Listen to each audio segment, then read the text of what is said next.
Bien, nosotros habíamos estado conversando en el segundo video que corresponde a los recursos semánticos discursivos del ejemplar de memoria descriptiva que estábamos analizando, que ahora íbamos a observar, bueno, si finalmente las oraciones están completas o no en nuestras oraciones, ¿sí? En lo que estamos proponiendo, lo que estamos escribiendo.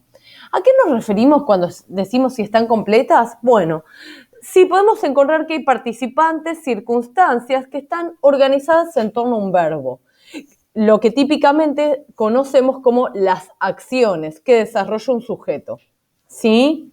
Nosotros ya vimos que eso no necesariamente es así, pero para entenderlo es un buen ejemplo.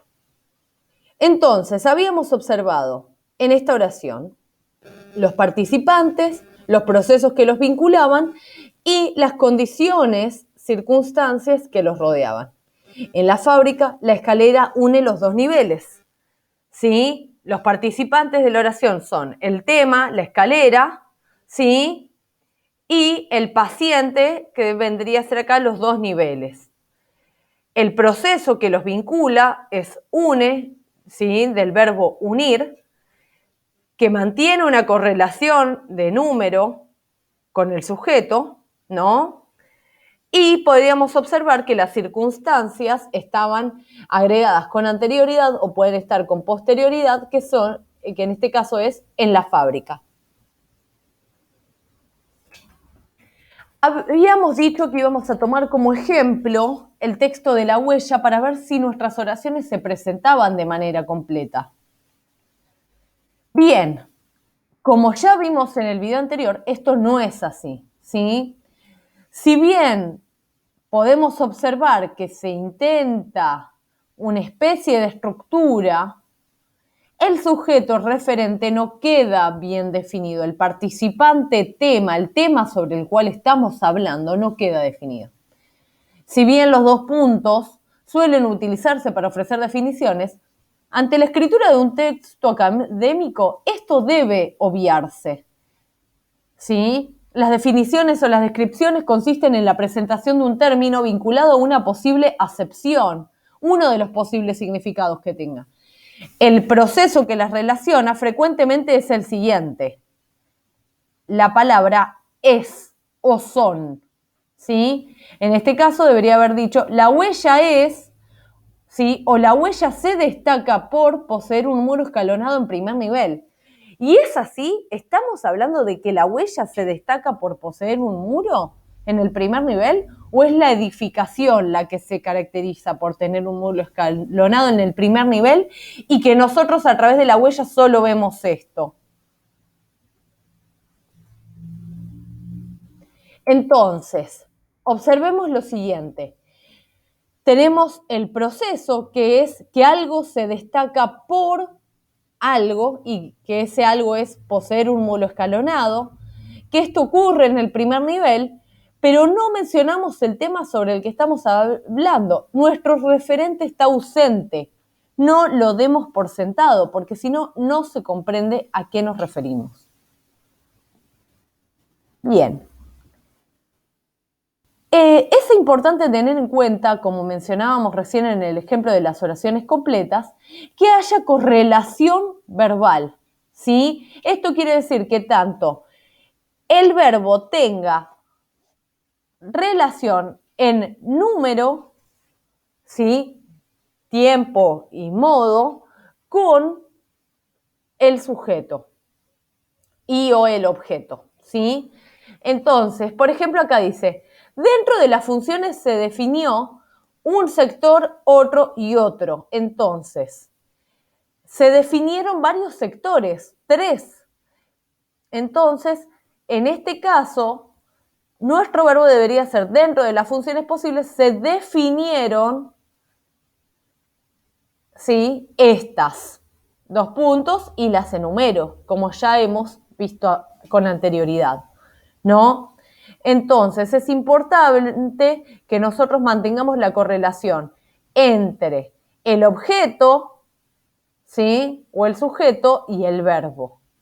Otra opción posible, si no, es escribir Dentro de las funciones se definió llevar a cabo estas, ¿sí? Las oraciones están formadas por ideas que se vinculan a través de procesos. Si nosotros no colocamos correctamente bien estos procesos, que son los verbos, pueden ser realizados por verbos, no estamos vinculando correctamente las ideas. El referente de cada oración debe quedar claro para el lector y nosotros no debemos asumir que se entiende cuál es. Bien, y por último, para focalizar en algo que quizás no hemos sido tan puntillosos, pero es importante de igual manera, y tiene que ver con los recursos de organización de la información. Con esto nos referimos al punto, el punto y coma, la coma, ¿sí? Los dos puntos, los puntos suspensivos. Entonces, solo para dar un ejemplo y para que después lo observen en otras partes del texto, podemos observar que nos dice, dentro de las funciones se definieron, como habíamos dicho, un sector para realizar viviendas destinadas a personas adultas, otro para un asilo de ancianos y combinar todos estos programas con un centro de día para niños con diferentes discapacidades, ¿no? Entonces, ¿qué pasa? Nosotros en el español solemos mencionar la parte por el todo, ¿sí? Dimos por asumido que esto se iba a entender. Escribimos un sector para viviendas, ¿sí? O sea, definimos un sector para realizar viviendas, construir, hacer. La conexión para requiere que mencionemos la finalidad, ¿sí? Este proceso, realizar, ¿sí? Es el que se va a omitir, es decir, no va a estar escrito en la segunda semioración y va a estar reemplazado por la coma. Porque si yo ya lo mencioné acá, con que yo ponga una coma acá, yo ya sé que me refiero a este mismo verbo. ¿Se entiende? Las dos semioraciones se vinculan, esta y esta otra, por medio del punto y coma, ya que el sentido general de toda la oración es el mismo, construir algo, ¿sí? Entonces, repasemos. Requiere usar lo que se llaman comas de elipsis para reemplazar verbos que ya deberíamos haber colocado. Y puntos y comas para separar estas semioraciones que conforman la totalidad de un sentido. Bien, los recursos de puntuación también son recursos semántico-discursivos desde el punto en que ayudan a organizar la información de acuerdo a los significados que ofrecen. En esta clase lo que hicimos, ¿sí?, fue modelar el tipo de preguntas que deberían hacerse al momento de utilizar la guía sobre sus textos, sobre sus propios textos. Y observamos qué otros recursos serían posibles utilizar. Esta tarea les permitirá reflexionar sobre sus propios textos.